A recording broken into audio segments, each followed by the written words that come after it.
출애굽기 5장 왕 앞에 선 모세와 아론.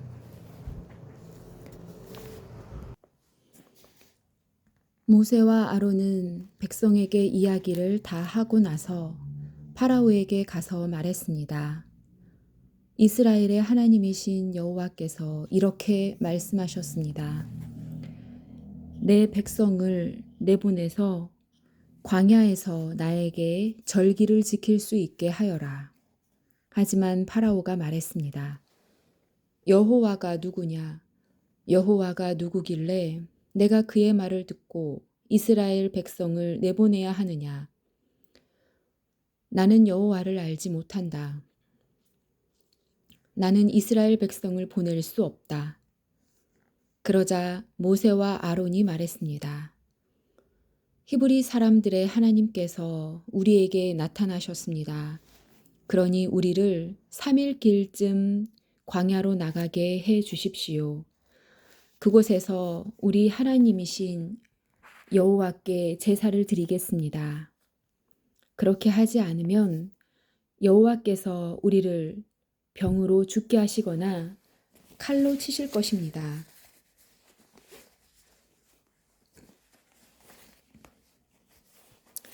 그러나 이집트 왕이 모세와 아론에게 말했습니다.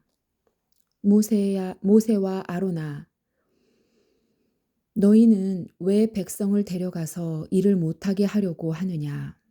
가서 너희 일이나 하여라. 히브리 사람들은 이 땅에 수가 많아졌다. 그런데 너희는 그들의 일을 쉬게 하려고 하는구나.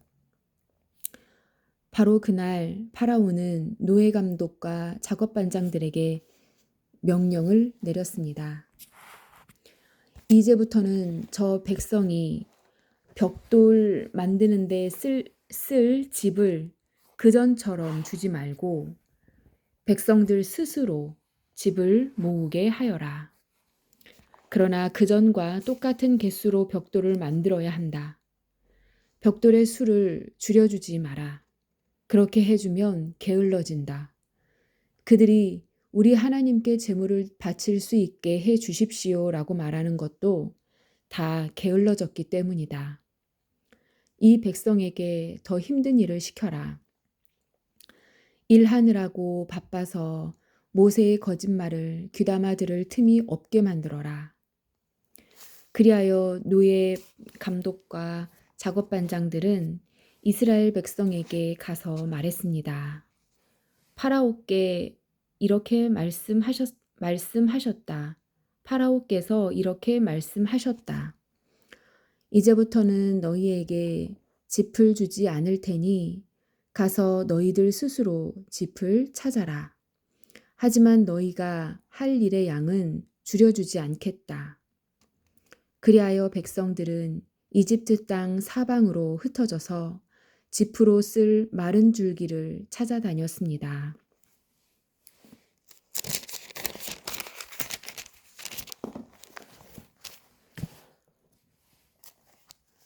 노예 감독들은 너희는 짚을 받았을 때와 똑같이 당일의 벽돌수를 채워야 한다 라고 말하면서 계속해서 백성들을 몰아붙였습니다. 파라오의 노예 감독들은 이스라엘 사람들 중에서 작업반장을 뽑았습니다. 노예 감독들은 그들에게 백성들이 하는 일에 대한 책임을 맡겼습니다. 노예 감독들은 작업반장들을 때리면서 어찌하여 어제도 오늘도 이전처럼 벽돌 만드는 책임량을 채우지 못하느냐 하고 다그쳤습니다. 그러자 이스라엘의 작업반장들이 파라오에게 나아가서 부르짖었습니다. 왕께서는 어찌하여 왕의 종들에게 이렇게 하십니까? 어찌하여 집도 주지 않으면서 벽돌을 만들라고 하십니까? 보십시오. 왕의 종들은 얻어맞고 있습니다. 그러나 잘못은 왕의 백성에게 있습니다. 파라오가 대답했습니다. 너희들은 게으르다. 정말 게으르다. 너희가 일하기 싫으니까 이곳을 떠나 여호와께 제물을 바치러 가자고 그러는 것이다. 당장 돌아가서 일을 하여라. 너희에게는 짚을 주지 않겠다. 하지만 너희는 그 전과 똑같은 수의 벽돌을 만들어야 한다. 이스라엘의 작업반장들은 매일 그 전과 똑같은 수의 벽돌을 만들어야 한다는 말을 듣고 이제 큰일 났구나 하고 생각했습니다. 그들은 파라오를 만나고 돌아가는 길에 모세와 아론을 만났습니다. 모세와 아론은 그들을 기다리고 있었습니다. 작업반장들이 모세와 아론에게 말했습니다. 여호와께서 당신들을 내려다보시고 심판하시기를 바라오. 당신들 때문에 우리가 파라오와 그의 신하들에게 미움을 받고 있소. 당신들은 파라오와 그의 신하들이 우리를 죽이도록 그들의 손에 칼을 쥐어준 거나 다름이 없소. 하나님께 불평하는 모세. 그러자 모세가 다시 여호와께 와서 말했습니다. 주님, 어찌하여 주님의 백성에게 이런 고통을 주셨습니까? 도대체 무엇 때문에 저를 이곳에 보내셨습니까? 저는 파라오에게 가서 주님께서 말씀하라고 하신 대로 말했습니다. 하지만 그때부터 그는 백성을 더 괴롭히고 있습니다. 그런데도 주님께서는 백성을 구해주지 않고 계십니다. 6장. 여호와께서 모세에게 말씀하셨습니다. 이제 너는 내가 파라오에게 하는 일을 보게 될 것이다. 내가 큰 능력을 보여주면 파라오는 내 백성을 내보낼 것이다. 나의 능력을 보고 파라오는 내 백성을 자기 나라에서 쫓아낼 것이다. 하나님께서 또다시 모세에게 말씀하셨습니다. 나는 여호와이다. 나는 아브라함과 이삭과 야곱에게 전능한 하나님으로 나타났으나 내 이름을 여호와라고 알리지는 않았다. 나는 또 그들과 언약을 세워서 그들이 나그네처럼 살고 있던 가나안 땅을 그들에게 주겠다고 약속했다. 나는 이제 이집트 사람들이 노예처럼 다루고 있는 이스라엘 백성들의 울부짖음을 듣고 내 언약을 기억하였다. 그러니 이스라엘 백성에게 내가 하는 말을 전하여라. 나는 여호와이다.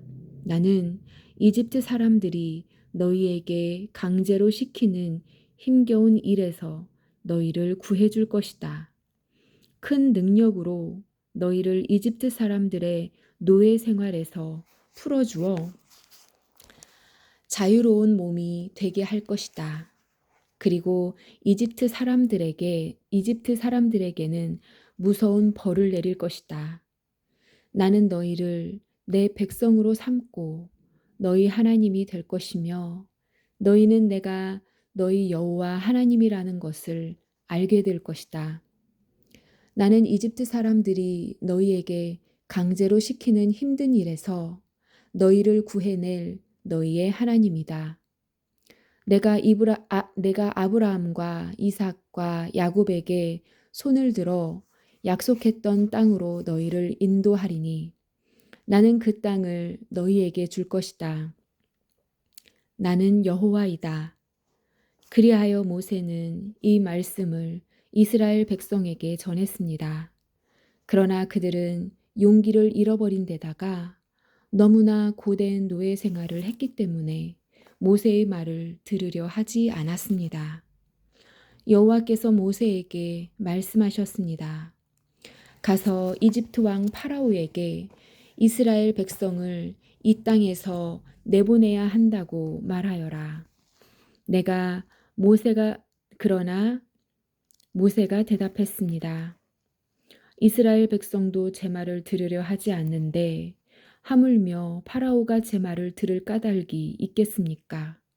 더구나 저는 말이 능숙하지 못합니다. 하지만 여호와께서는 모세와 아론에게 이집트 왕 파라오에게 가서 말을 전하고 이 이스라엘 백성을 이집트에서 인도해 내라고 명령하셨습니다. 이스라엘의 족보. 이스라엘 각 지파들의 조상은 이러합니다. 이스라엘의 맏아들 르우벤은 네 아들을 두었습니다. 르우벤의 아들은 한옥과 발루와 헤스론과 갈미입니다. 이들이 르우벤의 가족입니다.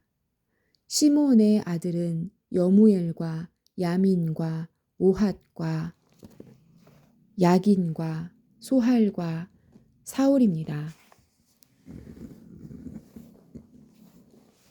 사울은 가나안 여자의 아들입니다.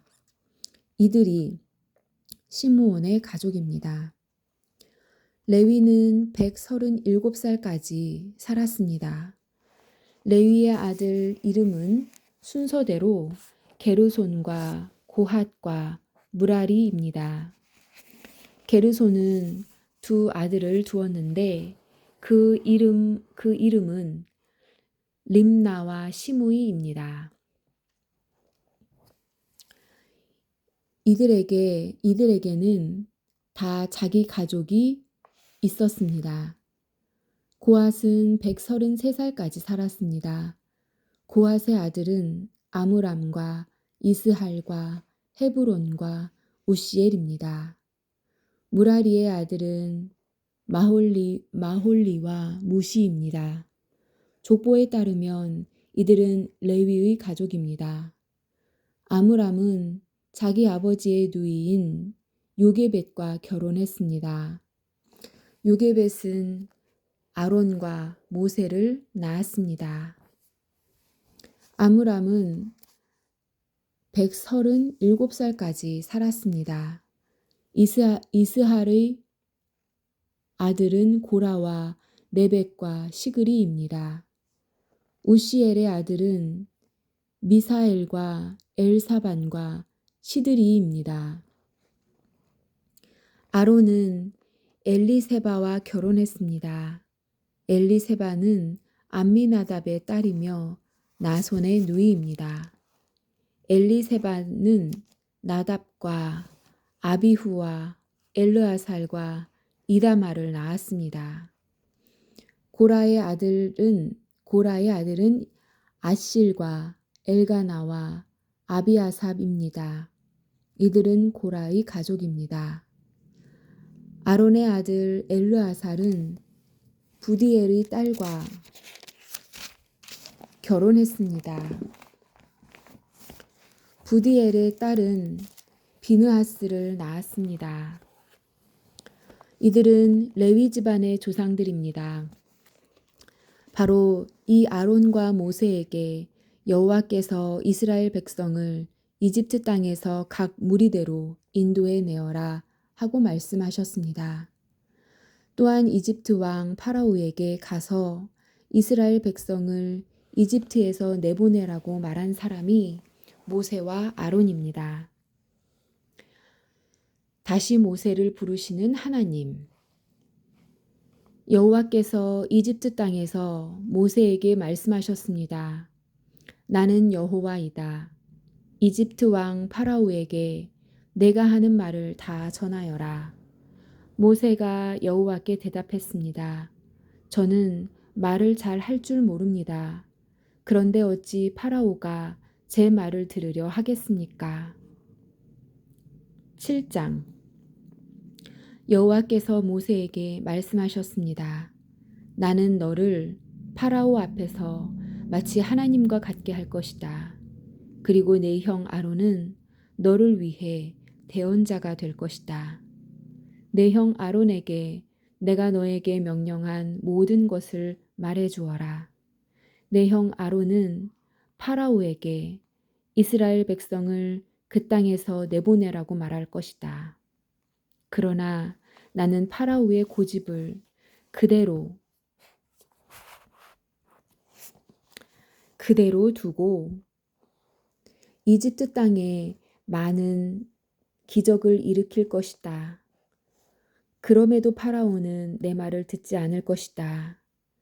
그때에 더 큰 능력으로 이집트에 무서운 벌을 내리고 그런 다음에 내 백성 이스라엘을 각 무리대로 이집트 땅에서 인도해 낼 것이다. 내가 나의 큰 능력으로 이집트에 벌을 내리고 이스라엘 백성을 그 땅에서 인도해 낼 때에야 비로소 이집트 사람들은 내가 여호와인 줄을 알게 될 것이다. 모세와 아론은 여호와께서 명령하신 대로 했습니다.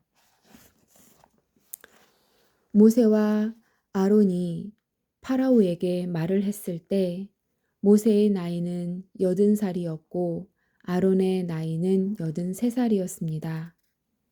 뱀으로 변한 지팡이. 여호와께서 모세와 아론에게 말씀하셨습니다. 파라오가 너희에게 기적을 요구할 것이니 그러면 모세는 아론에게 지팡이를 파라오 앞에 던지라고 말하여라. 그 지팡이가 뱀으로 변할 것이다. 그리하여 모세와 아론은 여호와께서 명령하신 대로 파라오 앞으로 나아갔습니다. 아론은 자기 지팡이를 파라오와 그 신하들 앞에 던졌습니다. 그러자 지팡이가 뱀으로 변했습니다. 그때 파라오도 자기의 지혜로운 자들과 마술사들을 불렀습니다. 이집트의 마술사들도 마술을 부려 똑같은 일을 했습니다. 그들이 자기 지팡이를 땅에 던지자 그 지팡이들이 뱀으로 변했습니다. 하지만 아론의 지팡이가 그 뱀들을 잡아먹었습니다. 그러나 파라오는 고집을 부리며 모세와 아론의 말을 듣지 않았습니다. 여호와께서 말씀하신 그대로였습니다. 첫 재앙, 물이 피로 변하다. 여호와께서 모세에게 말씀하셨습니다. 파라오는 고집이 세서 백성을 내보내려 하지 않는다. 아침에 파라오가 나일강으로 나올 것이니 너는 가서 강가에서 그를 만나라. 뱀으로 변했던 지팡이를 가지고 가거라. 그에게 이렇게 말하여라. 히브리 사람들의 하나님 여호와께서 나를 왕에게 보내셨습니다. 주님께서 내 백성을 광야로 보내서 나를 예배할 수 있게 하라고 말씀하셨지만 지금까지 왕은 이 말씀을 듣지 않았습니다. 그러므로 여호와께서 이 일로 그분이 여호와라는 것을 왕에게 알게 할 것이라고 말씀하십니다. 보십시오. 내 손에 있는 이 지팡이로 내가 나일강의 물을 치겠습니다. 그러면 나일강이 피로 변할 것입니다. 강의 물고기들은 죽고 강물에서는 냄새가 나서 이스라엘 사람들이 나일강의 물을 먹지 못하게 될 것입니다. 여호와께서 모세에게 말씀하셨습니다. 아론에게 지팡이를 들어 이집트의 모든 강과 운하와 연못과 늪을 향해 손을 뻗으라고 하여라. 이집트 모든 땅의 물이 변하여 피가 될 것이다. 나무 그릇이나 돌 항아리에 있는 물까지도 피로 변할 것이다. 그리하여 모세와 아론은 여호와께서 명령하신 대로 했습니다. 아론은 지팡이를 들어 파라오와 그 신하들이 보는 앞에서 나일강의 물을 쳤습니다. 그러자 나일강의 물이 모두 피로 변했습니다. 나일강의 물고기들이 죽고 강에서 냄새가 나기 시작했습니다. 그래서 이집트 사람들은 그 물을 마실 수가 없었습니다. 이집트 모든 땅이 피로 가득 찼습니다. 이집트의 마술사들도 마술을 부려 똑같은 일을 했습니다. 그러자 파라오는 더욱 고집스러워져서 모세와 아론의 말을 듣지 않았습니다. 모든 일이 여호와께서 말씀하신 대로 일어났습니다. 파라오가 몸을 돌이켜 왕궁으로 돌아갔습니다. 그는 모세와 아론이 한 일을 무시해 버렸습니다. 이집트 사람들은 나일강의 물을 마실 수가 없었습니다. 그래서 모든 이집트 사람들은 마실 물을 얻기 위해 나일강가에 우물을 팠습니다. 여호와께서 나일강의 물을 피로 변하게 하신 지 7일이 지났습니다. 아멘.